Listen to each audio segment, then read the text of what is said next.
राधे राधे। ब्रह्म अस्त्र ते ही साधा, कपिमन कीन्ह विचार, जो ना ब्रह्म सर मानऊं, महिमा मिटई अपार।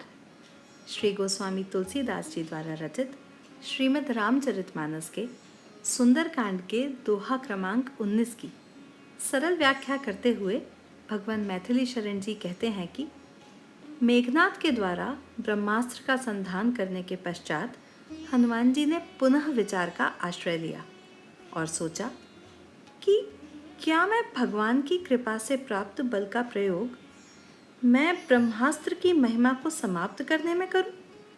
नहीं, यह उचित नहीं है।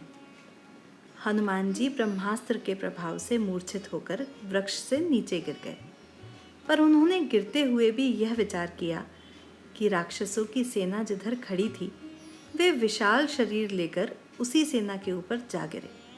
परिणाम स्वरूप सेना के बहुत से सैनिक दबकर मर गए।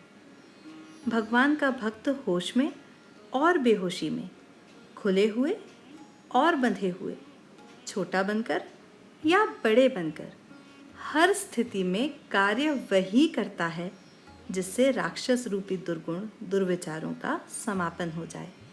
यही हनुमान जी का विचार पक्ष है। जय श्री राम।